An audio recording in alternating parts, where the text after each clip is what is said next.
Salut, salut! Donc, on a vu les arrays, on a vu les arrays d'objets. Un array, c'est un objet. Donc, est-ce que ça existe des arrays d'arrays? Et même des arrays d'arrays? Et même des arrays d'arrays? Dans cette capsule, on va voir qu'est-ce que c'est qu'un array d'arrays. On va voir les arrays multidimensionnels. On va commencer avec peut-être juste des arrays d'arrays pour nous mettre un peu en appétit. Mais effectivement, comme j'avais montré déjà, on peut avoir un array, en fait, un array de n'importe quel type, hein, en remplaçant ça par whatever, int, float, star, chihuahua, ok, peu importe qu'est-ce qui le type soit de type primitif ou d'objet qui vous intéresse ou de classe qui vous intéresse. Avec deux brackets, tout d'un coup, on a créé ici un nouvel array avec ici en bracket le nombre d'éléments dans l'array. On peut, premièrement, vous avez constaté que le terme ici new, quand on déclare un array, ben ça nous donne quand même un petit indice, c'est-à-dire qu'un array, en fait, c'est comme un objet, c'est un type d'objet bien spécial, bien particulier, mais c'est un type en soi. Int, bracket, c'est un type de données. Donc, ça nous laisse soupçonner déjà qu'on pourrait peut-être avoir un array qui contient quoi? Qui contiendrait des arrays. Comment est-ce qu'on pourrait imaginer ça? Ben, partons justement de notre, par exemple, un array qui contiendrait, on va prendre quelque chose de simple, un array qui contiendrait des entiers, donc des int, ok? Par exemple, un array qui contiendrait 10 int, ou on va mettre 5 int pour le simplifier un peu. Donc, un array de 5 int, ça ressemblerait à quoi? Ça ressemblerait à quelque chose comme ça, avec à l'intérieur différentes valeurs. Ok. Fait qu'imaginons maintenant que j'en ai plusieurs, ok? Donc, je pourrais avoir, par exemple, un int, pardon, quand même que je le nomme, là. X, mettons, x0, ou A0, mettons, pour array, A0. Je pourrais en avoir un autre array que j'appellerais A1, ok, qui serait lui aussi, et pour des raisons de simplification, on va donner exactement la même taille. Donc ça ici, j'ai mon A0, ça ressemble à ça. J'aurais, mettons, mon A1 qui ressemblerait à ça. Ok, donc je sais pas, 4, 3, 10.2. Ok. Fait que mettons que j'ai deux arrays comme ça. Imaginons maintenant que j'aurais un array, ok, qui, au lieu, en fait, de contenir, de contenir des entiers, ok, mettons que j'ai mon A0 ici, puis j'aurais ici mon A1, ben, je pourrais imaginer d'avoir un array, ok, qui contiendrait quoi? Qui contiendrait, par exemple, deux choses, deux patentes, deux trucs à l'intérieur, ok? Et 1, 2, ça serait le A0, et l'autre, ça serait un A1. Donc, en fait, ce serait un array qui contiendrait deux arrays, ok? Et en fait, croyez-le, c'est possible de faire ça en processing. J'appellerais ça, mettons, int, et j'utiliserai à ce moment-là deux fois, comme bracket. J'appellerais ça, je sais pas, super array, ok, égal. Et là, c'est ça que je vais vous montrer. Je vais vous expliquer un petit peu comment est-ce qu'on peut déclarer ça et comment est-ce qu'on peut utiliser ça. Pour des raisons de simplification, parce que c'est déjà quand même assez compliqué de même, on va s'en tenir avec des arrays qui contiennent dans chaque case, si on veut, dans chaque élément de l'array, un array de même taille. C'est pour ça qu'ici j'avais mis comme des arrays de taille 5. Je pourrais en fait avoir ici un array qui fait une taille 6, puis l'autre 5, puis l'autre 3, puis l'autre... Mais c'est quand même déjà assez compliqué même comme ça.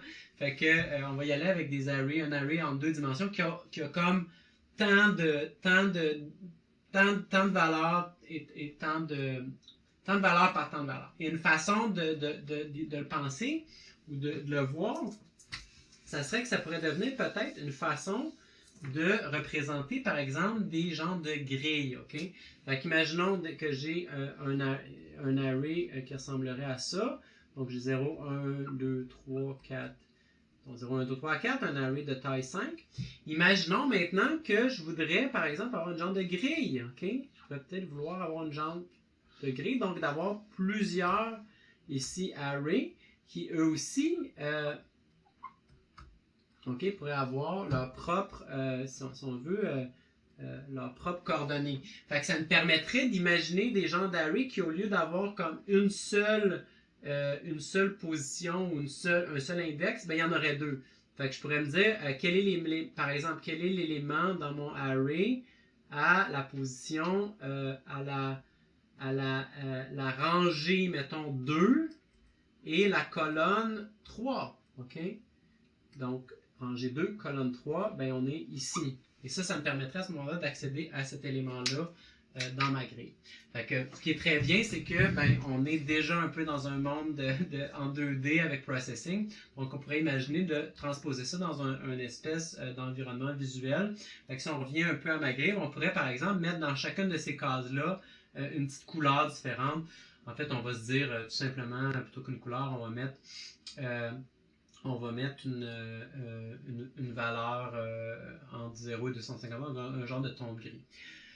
Je vais commencer avec quelque chose pour débuter. OK? Donc, on va faire, premièrement, on va se dire qu'on va se faire une grille, mettons, fait que j'ai 500 par... Je vais mettre ça, mettons... Bon, je suis toujours bon dans du 800 par 600. Puis, ce que je vais faire, c'est que je vais faire 8 par 6. OK? On va faire ça du 8 par 6. Fait que, premièrement, admettons que je voudrais dessiner. Je vais commencer par dessiner. Je vais commencer par montrer. On va dessiner des cases, OK, qui auraient chacune leur couleur. Fait que pour ça, je vais, par exemple, dire, je vais aller de rangée, OK, rangée 0 à rangée plus petit que 8. Non, pardon. Bon, ouais, plutôt que ranger plus que 6. Je vais me faire des cases de 100 par 100. OK, vu que j'ai 800 par 600. Mettons, je pourrais d'ailleurs, je vais me faire ici un final int n rows. Je vais mettre ça à 6, puis final int n columns. OK, que je vais mettre à 8. Je vais me faire 8 colonnes, 8 de large, 6 de haut. Je vais dire ici, je vais changer on va commencer par ça. Je vais changer mes valeurs de mes rangées de 0 à le nombre de rows, row plus. Et ici, ensuite, à l'intérieur de ça, je vais imbriquer un autre book for qui va venir ici, donc column, qui va aller de OK. Donc je vais venir dessiner dans le fond, je vais venir aller chacune des rangées, pour chacune des rangées, toutes les colonnes. Puis ce que je vais faire à ce moment-là, c'est que je vais venir dessiner, par exemple, on va commencer par ça, je vais venir dessiner ici un square, OK, donc un carré. Ça va être quoi sa position XY? Bon, ça va être, je vais dire ici, tiens, final int cell, donc une cell c'est comme un des carreaux, ok, cell size, puis ça va être 100, ok. Fait que je vais dire la position d'un point, ok, quand je vais être par exemple au point 00, je vais être à 00, donc ça va être row fois, column fois cell size, parce que column à ce moment-là, au point 00, ça va valoir 0. Et row fois cell size. Donc en coin en haut à gauche, je vais être au point 00 et je vais dessiner quelque chose de cette taille-là. Et ensuite, vous pouvez déjà voir que quand ma row, par exemple, si je suis au point, on va dire, si je reviens ici, puis que je suis au point, mettons, 2, 3, ben, la position de ce point-là, le point qui est ici, ça va être quoi? Ça va être, ça c'est mes rangées, ok? Ce que j'appelle row. Oups. Donc ça c'est mes rows. Et ça c'est ici c'est mes colonnes, ok? Colonnes. Donc quand je suis au point, par exemple au point rangée 2, colonne 3, ben, la position XY ici, où est-ce que je vais dessiner mon carré, ça va être quoi? Ça va être, comme dans mon code ici, ça va être row, ça va être le X va être la colonne fois cell size, qui est 100, cell size est 100, donc colonne c'est 3 fois cell size, ça va être 300, donc je vais être au point 300, et ensuite row fois cell size, donc 200. Fait que ça va être mon point 300, 200. Qui va me permettre de dessiner mon élément à cet endroit-là. Bon, qu'est-ce que ça donne si je fais ça comme ça? Est-ce que, bon, j'ai des carrés, j'ai dessiné des carrés, mais là, ils sont vides, ils ont un fil, fait que je pourrais toujours faire un fil, par exemple, de, je sais pas, 25. Tiens, je vais faire un no stroke, on va juste dessiner le fil. Bon, là, ils ont tous le même fil, donc je vois pas trop qu'est-ce que ça donne.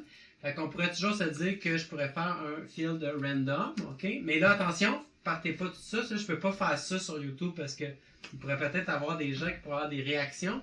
Si je fais ça, je vous dis tout de suite, ça va flasher super vite, ok? Juste pour me faire une démo, je vais ralentir un peu le frame rate à 10 images secondes. Et ça va vous permettre de voir que ça bouge. Pourquoi ça bouge? Ben, c'est parce qu'à chaque fois que j'appelle draw, 10 fois par seconde, il y a toujours une nouvelle valeur pour chacune des cells, ok? Qui va être entre 0 et 255. Fait qu'en réalité, ce que j'aimerais avoir, c'est, mettons, je voudrais juste l'afficher une fois, puis après ça, j'aimerais ça que ça bouge plus, ok? Que ça reste à la valeur qui a été initialisée au début. Donc, comment est-ce que je peux faire ça? Ben, ça va me prendre à ce moment-là un array qui va contenir les valeurs. Les valeurs ici, au lieu de la couleur random 255, ce que j'aimerais, c'est dire, ben, au début, je vais me faire un array et dans chacune de ces valeurs, de chacune des cases, je vais mettre une variable entre 0 et 255, puis ça va rester tel quel. Donc, comment faire ça? Ben, c'est là que je vais me déclarer un array double. Donc, je vais me faire un int, ok, en fait, un int, donc un array en deux dimensions, si on veut. Je vais appeler ça, mettons, les cells, et je vais tout de suite l'initialiser à combien? Combien? Ben, je vais initialiser ça à tant de rows et tant de colonnes. Donc, si on veut, une autre façon de le faire, c'est de dire, c'est l'équivalent si j'avais dit 6 par 8, ok? C'est la même chose. Donc, je vais créer un array de 6 éléments par 8 éléments. Moi, je l'ai écrit avec bonne petite codeuse créative. J'ai utilisé des constantes, mais ça me donne vraiment un array qui contient 8 valeurs par 6 valeurs. Donc, j'ai là-dedans 8 fois 6, donc j'ai pas mal beaucoup de valeurs là-dedans. Et je peux y accéder dans le fond en allant chercher dans chacun des éléments. Donc, comment accéder maintenant à ces valeurs-là? Bon, première chose qu'on va vouloir faire, c'est qu'on va vouloir les initialiser. Donc, dans mon setup, je vais reprendre ma boucle double. Mais ici, tout ce que je vais faire, c'est que je vais dire, OK, ben, cells à l'index row column. OK? Donc, j'itère à travers toutes les colonnes, toutes les rangées allant de 0 jusqu'à 8, donc en fait de 0 à 7. Et ensuite, pour chacune des colonnes, allant de 0 à 6-1, donc de 0 à 5, ben, je vais aller chercher le cells à l'index row et à l'index colonne. Et je vais mettre quoi là-dedans? Une valeur random, une valeur aléatoire, ok, pour les initialiser. Bon, là, ça fonctionne pas. Qu'est-ce que ça me dit? Ah oui, c'est parce que random, ça retourne tout le temps un float. Hein, fait que bon, j'aurais peut-être dû, au lieu de faire un tableau de int, faire un tableau de float. Je pourrais aussi tout simplement, par exemple, caster. Donc, prendre mon random qui est une valeur de float et la la forcer pour qu'elle soit en int en utilisant comme ça un cast. Ou une autre façon, ça serait par exemple d'utiliser la fonction round qui va prendre une valeur random qui, elle, est un float et l'arrondir. Quand on arrondit, ça transforme automatiquement en int. Donc à ce moment-là, ça devient compatible avec mes cellules. L'autre option, c'est que j'aurais pu remplacer mon array, au lieu d'un array de int, j'aurais pu faire un array de float. Okay? C'est l'autre option. Mais vous pouvez y aller avec ça ici. Là, donc, après que j'ai fait ça, je vais vous montrer d'ailleurs, on va le voir. Okay? Si j'imprime mes cells après ça, ben vous allez voir ici que... Ah non, ça ne marchera pas si je fais ça. Ok, oubliez ça, je pensais que ça va juste parce que c'est un objet, fait que ça marchera pas. Mais en tout cas, si je l'avais imprimé, que j'avais imprimé toutes les valeurs, vous auriez vu tout un paquet de valeurs. On peut d'ailleurs quand même ici venir imprimer. Je pense que si on vient imprimer ici notre array cells row, okay, on va pouvoir voir chacune des rangées là, après qu'elle ait été initialisée. Donc si je roule ça, je vais voir quand même ici que toutes mes rangées sont initialisées avec des valeurs différentes. C'est pas super grave là, cette partie-là. Ce qui est important, c'est juste de dire, là, ce que j'ai fait, c'est que ici dans mon setup, je suis allé donner dans chacune de ces valeurs-là, je suis allé mettre une valeur entre 0 et 255. OK? Évidemment, moi, si je le fais à la main, ça va me prendre pas mal de temps, là. Mais en laissant processing faire, ben, ça prend à peu près 1 millième de seconde. Donc c'est ce que j'ai fait ici, c'est que je suis venu initialiser chacune des valeurs. Et après ça, et c'est là que je vais comme un peu finalement terminer plus ou moins avec ça, c'est que je vais pouvoir utiliser ici ces valeurs-là plus tard dans mon draw pour venir faire mon fil. Donc là, je vais dire, ben, OK, parce que là, c'est juste des valeurs. Donc, c'est juste des valeurs, ça fait rien. Un tableau, ça fait rien. Une variable, ça fait rien. OK. Ça fait rien en soi, ça fait juste contenir des choses. Mais ici, je viens l'utiliser, puis je viens le changer pour une valeur. Je vais changer le fil. Je vais mettre le fil à cette valeur-là. Donc là, si je roule ça, ben, comme vous voyez, à ce moment-là, ben, la valeur qui a été initialisée au début, ben, c'est elle qui va toujours être utilisée lorsque je fais mon fil. Mais chaque case a sa propre valeur. Chaque case a sa propre valeur, donc ça veut dire que je pourrais quand même la changer si je veux. OK?